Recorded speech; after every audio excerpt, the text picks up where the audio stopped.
So here I am. What time is it? It's now 2:24 a.m. and I'm basically dealing with implicit bias, anti-black racism, and police use of force in Toronto and Ontario.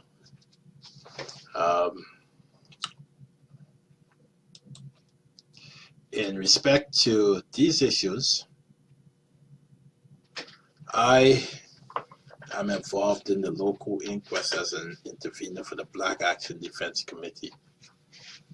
And Mr. Loco was a mentally ill black man who was shot dead by the police on July 4th, 2015, I believe it was. And we're dealing with the issue of his mental health, since he was mentally ill, living in a home for mentally ill people who can function independently. And he was a black man who had a hammer in his hands. So the issues that I'm dealing with on Monday is implicit bias, anti-black racism, and use of force. So one question is, what is implicit bias? Right? And implicit bias is really the sort of bias that goes deep down into one's psyche. It's unconscious.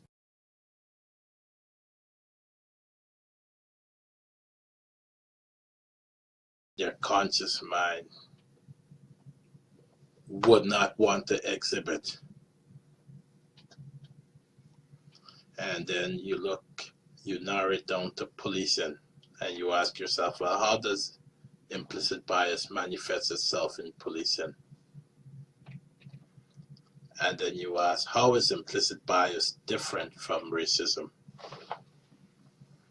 Right? And then you look at the examples, right, of how implicit bias is different from racism, or whether it is at all, whether it's just a fine distinction. You look at whether police are implicitly biased against black people, whether it's in North America, South America, or any other places where black people inhabit. In terms of use of force, well, let's continue on the implicit bias thing. So we have an article written by a whole bunch of professors, one of whom is from the University of Toronto, and his name is Nicholas Rowe. And he wrote an article with a bunch of other people on racial bias in judgments of physical size and femininity, from size to threat. And he, in essence, says that the black male is stereotyped as threatening, and this may lead to disproportionate targeting by the police, even when unarmed. And evidence is that the physical size of a black man can affect this. And then he says 7 studies done shows bias of perceiving black young men as bigger and more physically threatening than young white men, even where upper body strength is controlled. And this in turn promotes justification of hypothetical use of force against black suspects. Then he looks at racial stereotypes. This is Professor Rules dealing with racism, and he looks at racial stereotypes in persons' perceptions. And a summary of what he said: the stereotype of black men often focus on violence, i.e. misremembering as carrying a weapon, reaffirmed in popular culture that depicts young black men as aggressors, right? And He says qualitative analysis or assessment of the target's physical appearance is gauging the threat officer face is susceptible to error due to systemic bias. So instead of de-escalating, using communications, using less lethal force or less force, a police officer may go from 0 to 100 with a black man simply because of the perception or the systemic or the unconscious bias that affects his or her psyche when interacting with black men. And he said something here that's important, because even judges and adjudicators tend to buy into that sort of physical size threat. And he said physical size and ability to inflict harm plays into hypervigilance. The accuracy of these judgments is influenced by bias. Physical incapacitated perceivers envision antagonists as larger, generally misperceive targets as more formidable as function of how they believe their own capacities to be inferior, right? And threat as a motivated perception. So if you predict or have cognitive assumptions about target size and threat, that would influence the sensory perception of black versus white men physical familiarity. So when you have an encounter with a white police officer and a black man, these are important considerations, and some of these considerations may indeed lead to unfortunate or tragic results for the black male. And he says that, it is important to consider whether race differences in these sensory perception might be biased or accurate, and posits that stereotypes about threats that partially stem from accurate representation born from genetic differences and socioeconomic disparities, and that even if black men are actually larger than white men on a group basis, perceiving a black individual as larger than a white individual, even when the same size, would be an example of how a group stereotype can bias social judgments about the individual in spite of group level accuracy. And they've done a bunch of studies.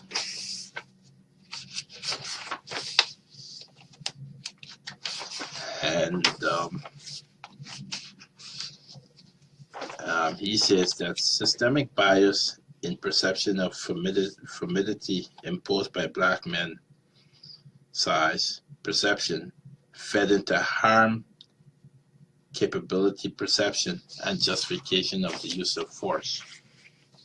Then he looks at threat distorts perception of size and proximity. He looks at limitation, because of course these are issues that were dealt with in the lab, and says it would be valuable to see if this bias is seen outside of the lab. So the results of these studies is striking and shows clear racial differences. Cannot fully exclude the possibility that kernels of truth underlie race-based familiarity judgments. Another question concerns how much the observed effect stem from race versus a constellation of race-related characteristics like perceived social economic status, skin tone, socioeconomic status, even cognitive and mental health, right? There's another article and that article is Can Better Training Solve Cops' Implicit Bias? And that's an article written in the August 2016 edition of the Democracy Journal. And they say long-standing questions of racial bias in policing was put front and center by the events in Ferguson, Missouri, Baton Rouge, Louisiana, and Falcon Heights. Bias can be explicit, which is stereotype based on animus and hostility towards individual targets. So that is the sort of bias that we speak about when we speak about anti-black racism, right? As opposed to bias that is part of your subconscious psyche, right? That's based on stereotypes. So implicit bias carries important implications in training, i.e. in implicit bias, awareness training and video stimulation, use of force training with counter stereotypes. So what they're saying is that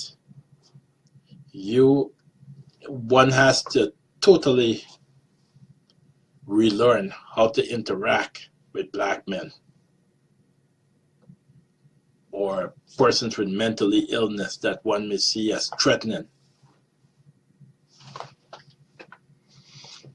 Now, there is attack on implicit biases. Traditional racial profiling training are based on outdated misunderstanding of prejudice, focusing on explicit bias and potentially creating pushback against efforts against prejudice for those not holding explicit biases. Better methods of implicit bias training, i.e. fair and impartial police program, conveys that all persons have biases which can be implicit, and policing based on these biases is unsafe, ineffective, and unjust. That's the same as the use of force model in Ontario. We have a use of force model that was first created in 1993 and last assessed and updated in 2004. So that's 13 years ago. And that use of force wheel that we have in Ontario is simply a wheel that doesn't control for any number of intersectionalities. It doesn't control for race. It doesn't control for mental health. It doesn't control for gender. None of that.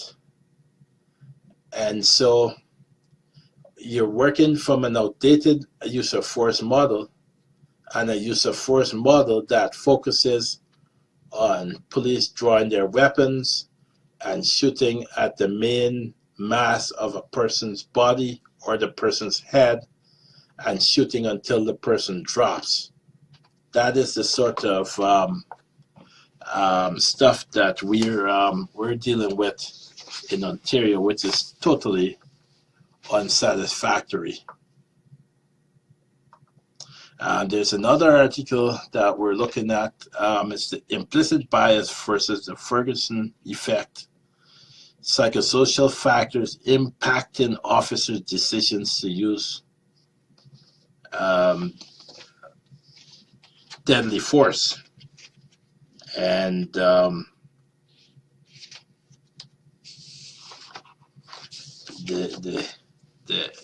back end of all this is that they're saying that officers need to feel confident that they will be supported when they do their job right and punished only when they do not.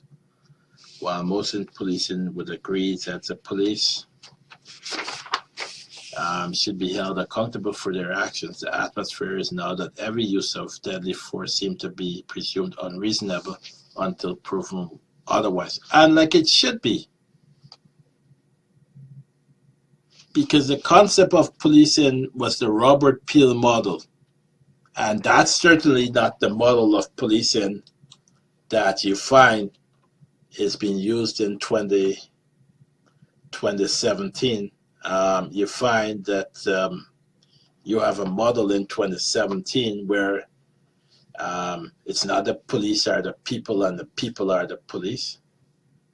The police simply feel that they are superior. They're primus mobile to other people. And if they say jump, you can't even question how high. You have to assume that you're jumping the highest, or you're going to get a beat down, or you're going to be injured, or you're going to be killed. And that's not what policing is supposed to be. Policing is supposed to be law enforcement, but a helping profession.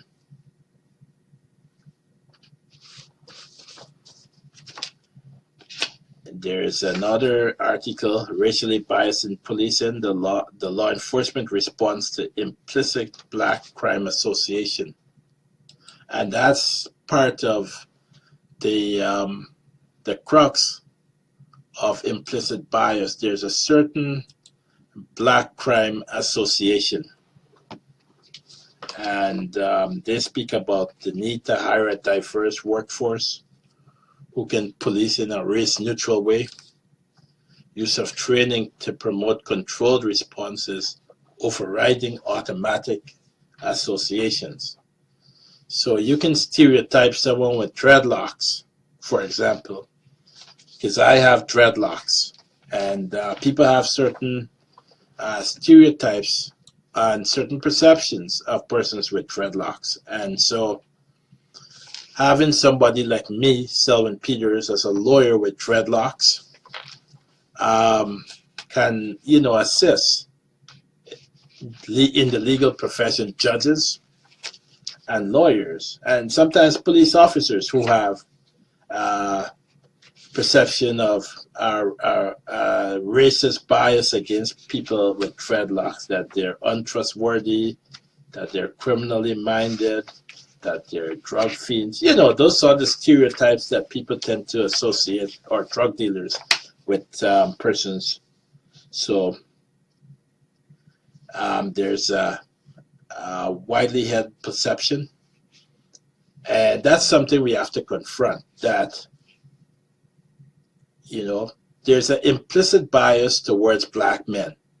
There's no doubt about it. Anyone that tells you any differently are lying.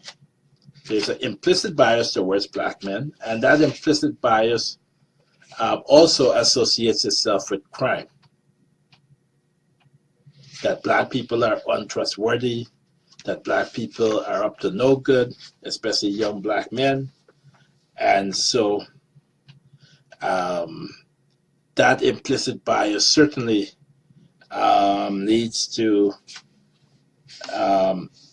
concerns that Black men may be aggressive, or they may consider the behavior of Black men to be aggressive. Some Black men speak with their hands, so they wave their hands, or some Black men speak loudly. It doesn't mean that they're aggressive. That's the way they speak.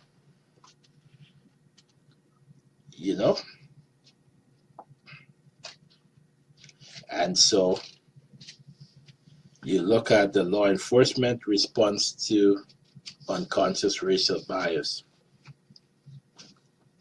and you ask yourself, well, would hiring more Black men makes a difference? Well, in Toronto Police, we had 2 deputy chiefs of police who were Black. Now we have the chief of police of Toronto who is Black. We have a lot of senior command officers in Toronto who are Black. We have much more officers in Toronto who are Black and of other race.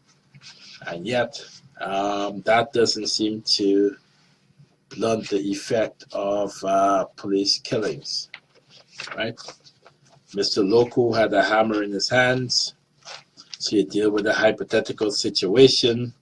You come on the scene, and you see a suspect who in July, which is in the heart of the summer, wearing a winter coat, a heavy winter coat, and a winter boots, right? That's what Mr. Loco had on the early morning hours when he was killed. He had on a white winter coat in this sweltering summer heat and a winter boots.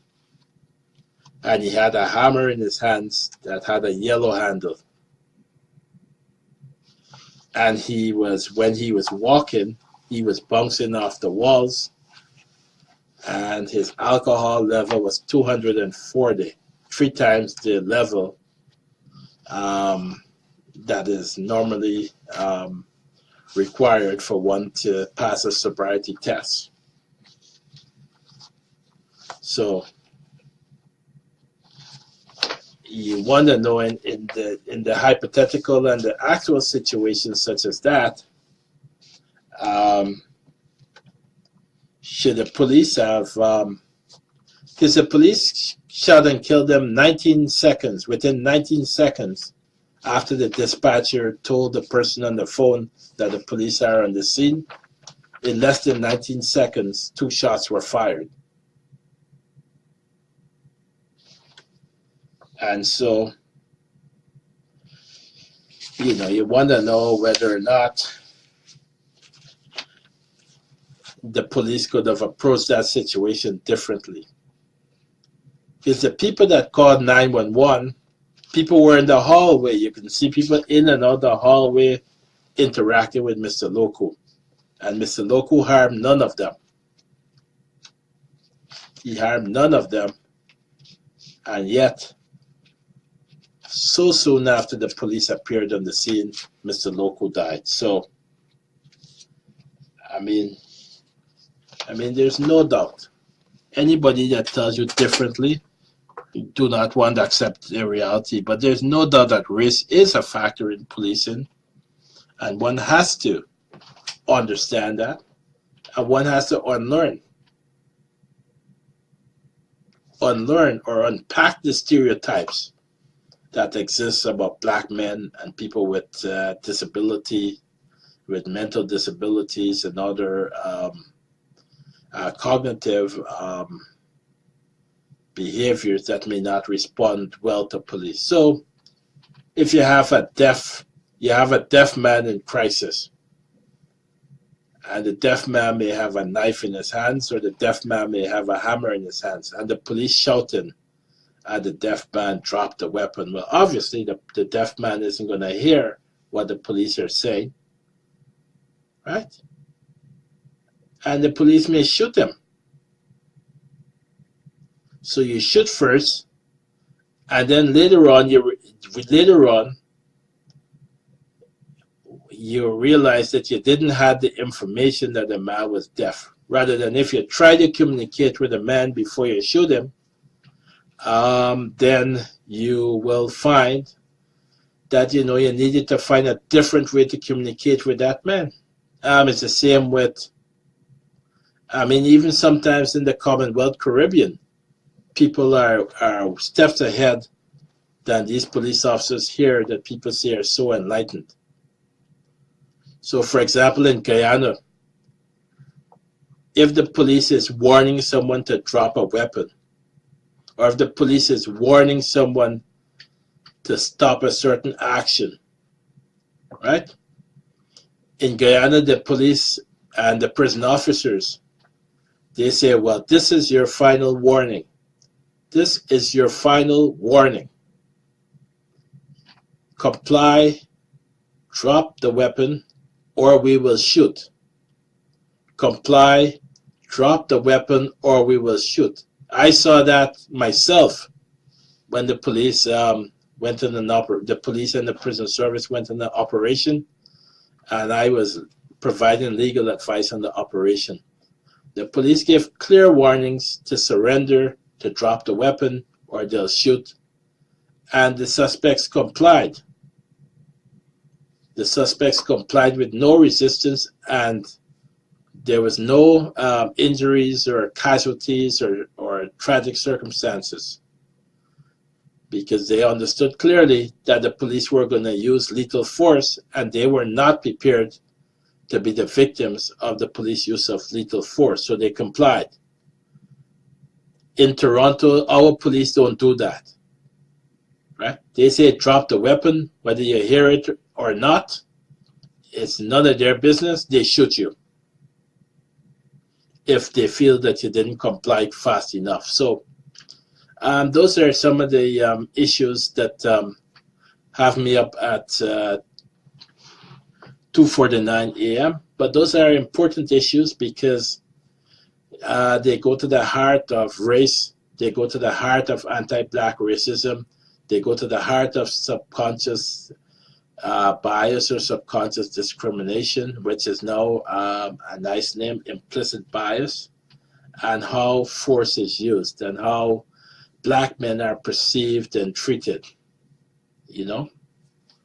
And David Tanovic also wrote an interesting article on the racial profiling correspondence test, an interesting article that, you know, one should read in terms of how racial profiling is sort of adjudicated in the courts, how the court sees it and how the courts rule on these issues. So these are all pretty weighty issues, all pretty important issues, all issues that goes to saving lives, because regardless of what force the police use, I think it's always important when the police use force, regardless of whether it's a nightstick or OC spray or a taser or any other force that they feel they must use. I think it's important that lives be saved. You know, you're operating from the perception or from the perspective, right? The perception, right, is even in the worst case scenario, you know, officers must use the minimum force that they can, and in situations in which they must shoot, you know, they have to shoot to protect and preserve lives. So a man with a hammer, you shoot the man in his foot, it doesn't kill him, right? Unless a major artery is severed and he bleeds out, right? But you shoot him in his main trunk or his upper torso or his head, it's likely that he will die. Why not shoot him in his foot if you feel that you need to shoot? You know? So we have to look at objective conditions that must be evident for lethal force to be employed. Because it seems like when the police appears at the scene, like if you appear in the scene and you have your gun pointed at someone, as opposed to even if you take your firearm out, right? I'm not sure it's necessary to point your gun immediately at that person. And if there are two police officers on the scene, it is perhaps not necessary for both of them to have their firearms out. One of them could have their firearm out, providing cover for the other officer who is trying to negotiate with the person who may be mentally ill, who may be Black, who may be upset, you know.